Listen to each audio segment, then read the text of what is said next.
They always say you don't know what you've lost until it's gone. In my case, they didn't even know what they had. They thought I was just system support. Background noise. A cost center. Someone who could be replaced with a vendor contract and a handshake. So when they fired my entire team without warning, they called it protocol. Corporate hygiene. Clean cuts. What they didn't realize was that the system holding their entire department together didn't belong to them. It belonged to me. My name is Rachel Morgan, and I'm the woman nobody notices until everything stops working. I was 34 at the time, 6 years into my role as lead systems analyst at Everhelm Solutions, a mid-sized tech firm with big company ego and small company discipline. On paper, my title sounded impressive. In practice, it meant I was responsible for everything people assumed just worked. Identity access. Vendor permissions. Internal security routing. The invisible architecture that let everyone else do their jobs without ever asking how. If Everhelm was a skyscraper, my team was the foundation. Not the glass walls. Not the rooftop bar. The concrete buried underground, ignored until something cracked. The quarterly review meeting started at 9:30 a.m., right on schedule. Same boardroom. Same polished table. Same choreography. I sat in my usual seat, 3 chairs from the end. Close enough to look involved. Far enough to stay unnoticed. The new departments went first. Digital innovation. Customer experience. Strategic growth. All buzzwords and confidence. Tyler from Digital Innovation stood up in designer sneakers and a blazer that probably cost more than my team's annual training budget. We're leveraging AI-driven analytics to revolutionize client engagement, he said, smiling like he'd personally invented the future. The board nodded. They always did. When it was our turn, I kept it simple. Strategic systems maintained 99.9% uptime. 0 security incidents. All migrations completed ahead of schedule. No drama. No slides. No applause. Grant Holloway, our CTO, barely looked up from his phone. Still haven't automated your job yet, Rachel, he joked. Maybe next quarter we'll get an AI to handle all that system stuff. Polite laughter rippled across the room. I smiled. The same calm smile I'd perfected over years of being underestimated. System stuff, I said. Exactly. What Grant didn't know was that system stuff included a proprietary access management architecture I'd designed from scratch. Not a product. Not a plugin. A philosophy. Multi-layer authentication nodes. Adaptive security routing. Failsafes built to prevent catastrophic breaches. It had taken months to build and years to refine. But explaining it to people who thought technology was interchangeable felt pointless. So I stayed quiet and watched Tyler get applause for proposing a chatbot. After the meeting, my team regrouped in our corner of the 3rd floor, near the server room. No windows. No natural light. Just the hum of machines and people who knew what they were doing. Sarah, my senior developer, had been with me 4 years. Marcus handled databases like a conductor with an orchestra. Priya could debug in her sleep. David lived and breathed security protocols. And Janine. Quiet. Brilliant. She'd prevented 3 major breaches the previous quarter without anyone upstairs ever knowing. Grant made the automation joke again, Sarah said. 3rd quarter in a row, Marcus replied. Consistency matters, I said, pulling up the dashboard. Everything was green. 14,000 authentication requests processed that week. Dozens of intrusion attempts blocked. All invisible. All flawless. That's when Priya flagged the RFP. A proposal forwarded from the COO's office. Glass Grid Partners. A vendor pitching a full identity management replacement. Cheaper. Outsourced. They want to replace the whole system, David said. Janine scrolled silently. It's 30% cheaper, she said. And their sales director is Catherine Walsh. The room went quiet. Catherine Walsh was the COO's girlfriend. She'd been at 3 company events already, always introduced as a potential partner. I didn't react. I told them to archive everything.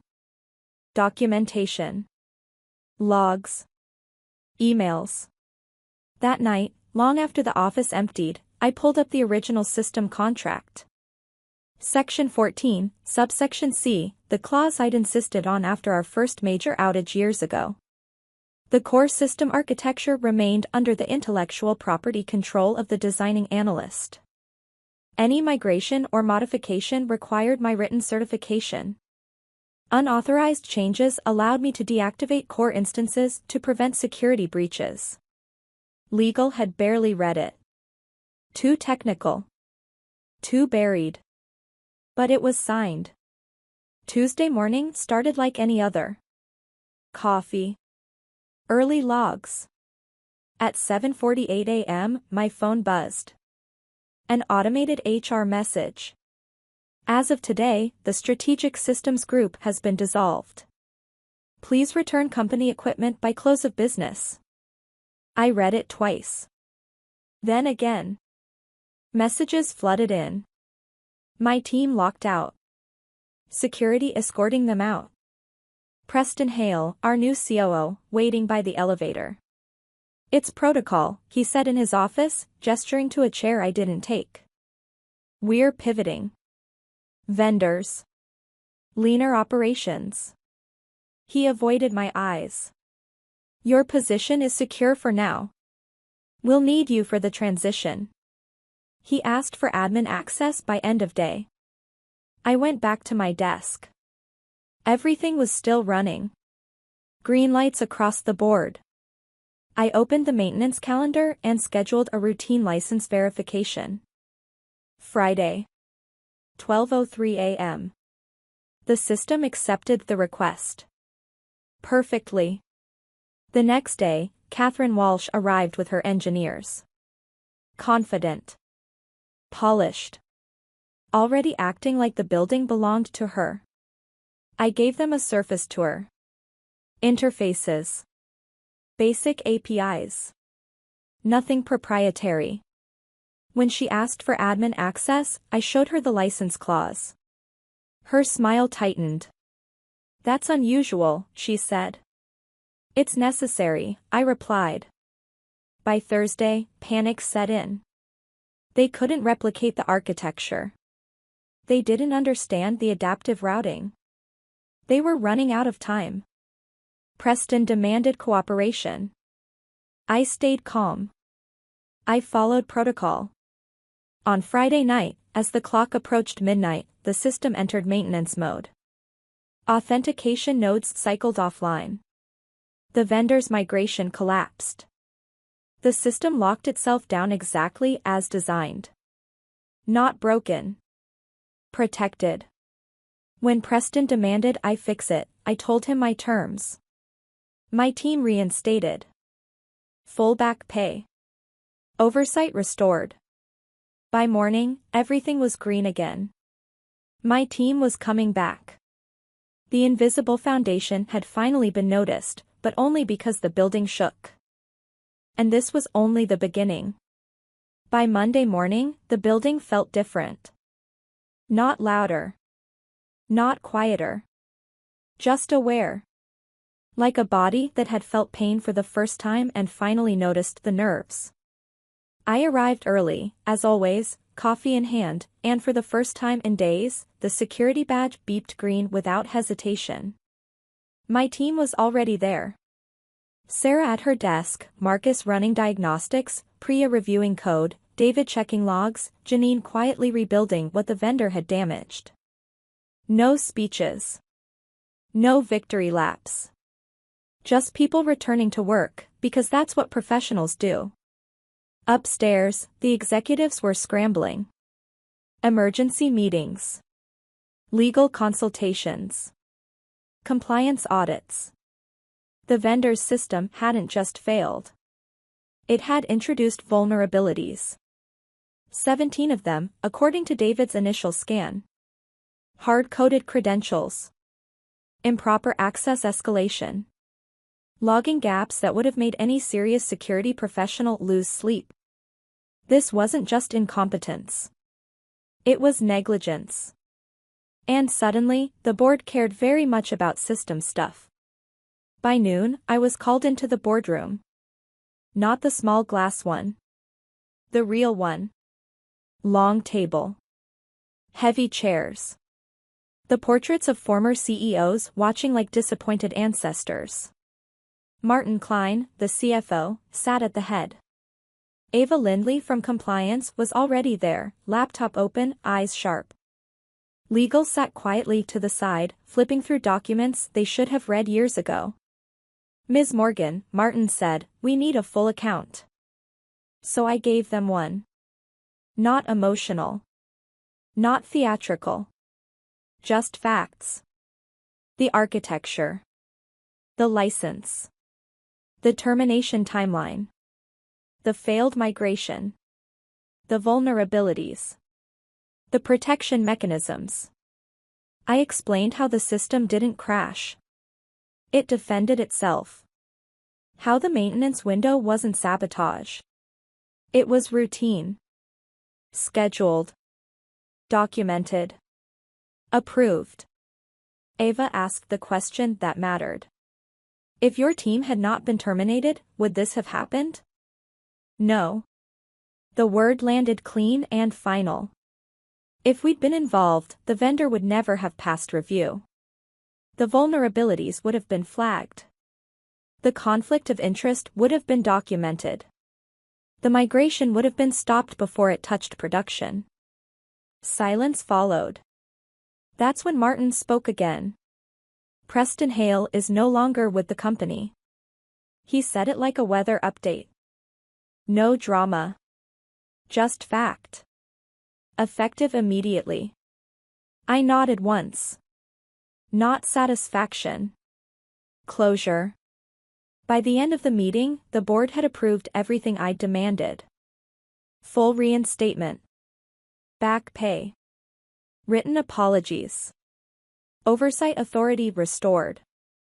They even added something I hadn't asked for. A new role. Chief Infrastructure Officer.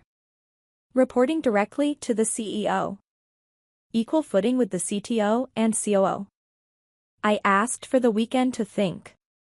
They agreed, though everyone in that room already knew the answer. The real work happened downstairs. Catherine's code was still tangled in our system like shrapnel. We worked late into the night, not angry, not triumphant, just focused. Janine found the back door first. Hidden. Elegant. Intentional. A dormant function disguised as a debugging hook. Full access if activated. I felt the room go cold. This wasn't a bad vendor. This was something worse. We documented everything.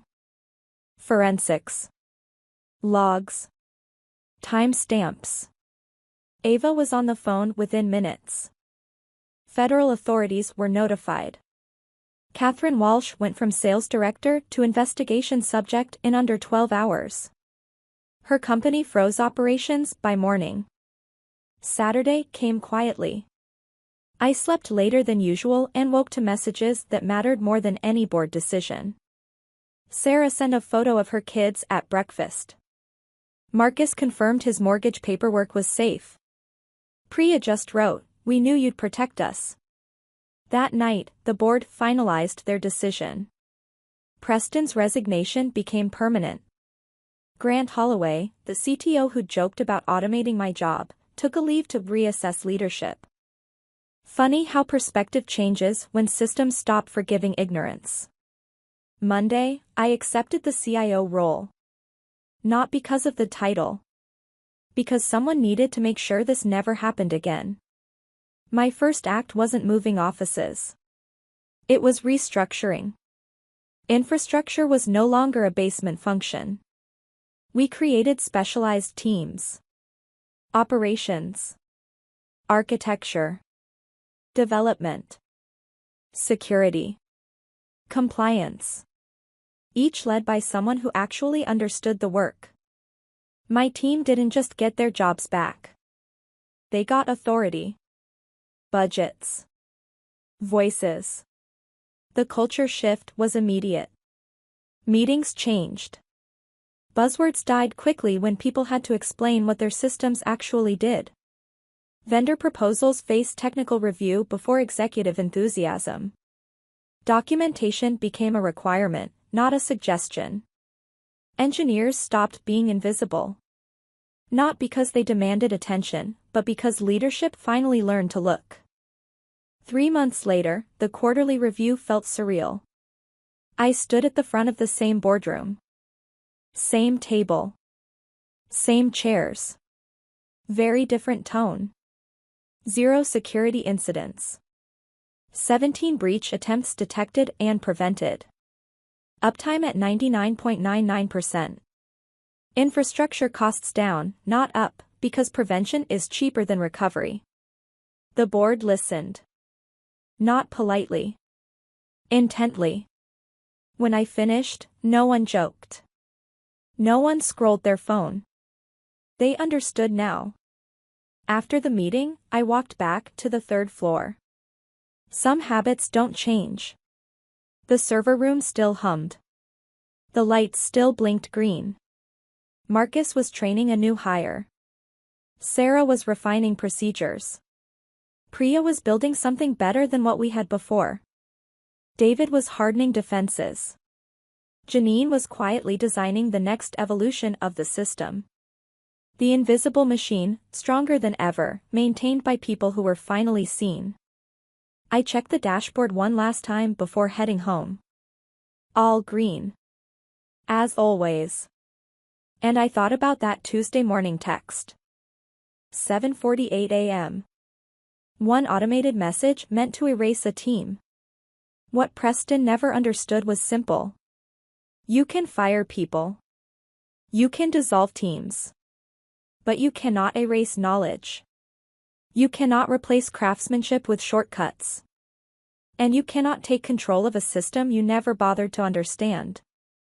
So if you've ever been the person behind the scenes, the one who keeps things running while others take credit, the one whose work is only noticed when it's missing, remember this.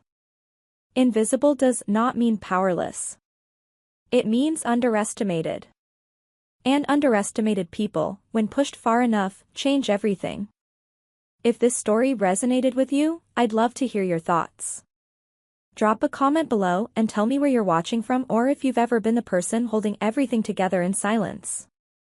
If you enjoyed this story, hit like, subscribe to the channel, and share it with someone who needs the reminder. Until next time, value the people who keep the lights on, because when they stop, the whole world notices.